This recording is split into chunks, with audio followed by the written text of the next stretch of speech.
குறள் அதிகாரம் 42. கேள்வி. நாம் கற்று அறியும் அதே தருணம், அதாவது படித்து தெரிந்து கொள்ளும் அதே சமயம் நாம் கேட்டு தெரிந்து கொள்வதும் அவசியமாகிறது. சிம்பிளாக சொல்லணுனாக்கா, ஒருத்தனுக்கு சொந்த புத்தி இருக்கணும், இல்லைனா கேள்வி புத்தி இருக்கணும் அப்படின்னு சொல்லுவாங்க. அப்படின்னா என்ன அர்த்தம்? நமக்கு படித்தும் தெரிஞ்சுக்கணும், சொந்தமாகவும் அறிவு இருக்கணும், அடுத்தவங்க சொல்கிறத கேட்டும் நாம் அந்த அறிவை வளர்த்துக்கணும். அப்படிப்பட்ட கேள்வி ஞானத்தை எடுத்து கூறுவதே இந்த அதிகாரம் ஆகும். குறள் 1.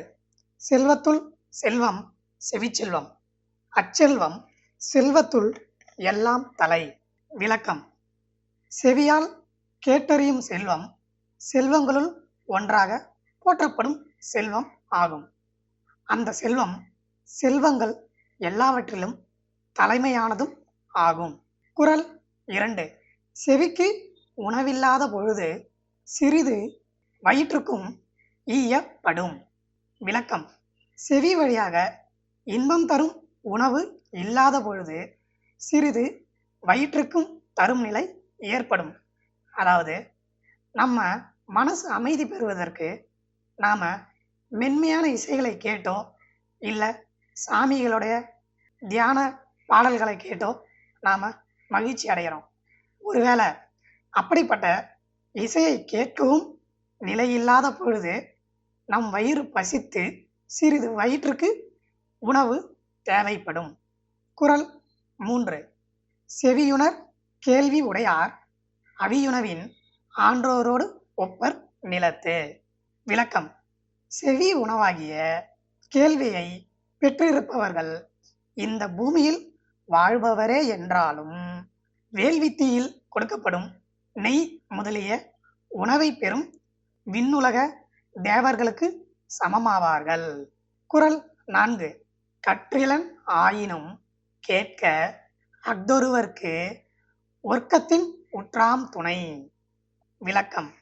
கல்லாதவனே என்றாலும், அதாவது படிக்காதவன் என்றாலும், படித்தவர்கள் கூறும் சிறந்த செய்திகளை கேட்க வேண்டும். அப்படி கேட்பது அவனுக்கு நெருக்கடி வரும்பொழுது பிடிப்பதற்கு ஏற்ற துணையாக உதவும். வயசான காலத்தில் நமக்கு எப்படி ஊன்றுகோல் துணையாக இருக்குதோ அதே மாதிரி தான் கற்றவர்கள் கூறும் கருத்தை கேட்டு அதன்படி நடப்பவர்களுக்கு ஆபத்து வரும்பொழுது அது கைத்தடியாக அவனுக்கு உதவும். குறள் 5. இழுக்கல் உடையுழி ஊற்றுகோல் அற்றே ஒழுக்கம் உடையார் வாய்ச்சொல். விளக்கம். கற்று ஒழுக்கம் மிக்கவரின் வாயிலிருந்து பிறந்த சொற்கள் மலையில் ஏறி இறங்கும் பொழுதும் வயதான காலத்திலும் ஊன்றுகோல் உதவுவதைப் போல துன்ப நேரத்தில் உதவும். போன குறளுக்கும் இந்த குறளுக்கும் கிட்டத்தட்ட ஒரே மாதிரியான விளக்கம்தான். குறள் 6. எனைத்தானும் நல்லவை கேட்க அனைத்தானும் ஆன்ற பெருமை தரும். விளக்கம். எவ்வளவு சிறியதே ஆயினும் நல்லவற்றை கேட்டறிய வேண்டும்.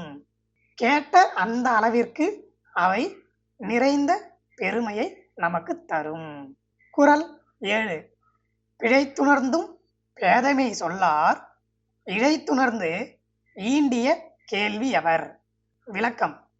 நுட்பமாக உணர்ந்து நிறைந்த கேள்வி அறிவை உடையவர்கள் சிலவற்றை பற்றி தவறாக உணர்ந்திருந்தால் கூட அப்பொழுதும் அறிவற்ற முறையில் அவர்கள் பேச மாட்டார்கள்.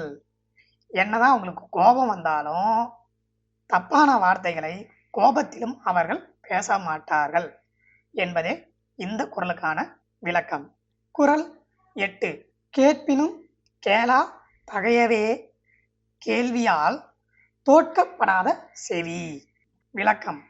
இயற்கையாகவே கேட்கக்கூடிய காதுகளாக இருந்தாலும் அவை நல்லவர்களின் உரைகளை கேட்க மறுத்தால் அவை செவிட்டு காதுகள் என்றே கூறப்படும். குறள் 9. நுணங்கிய கேள்வியர் அல்லார் வணங்கிய வாயினராதல் அரிது. விளக்கம். தெளிவான கேள்வி அறிவு இல்லாதவர்கள் அடக்கமாக பேசும் அமைதியான பண்புடையவர்களாக இருப்பது என்பது இயலாத ஒன்று. குறள் 10. செவியிற் சுவையுணரா வாயுணர்வின் மாக்கள் அவியினும் வாழினும் என். விளக்கம்.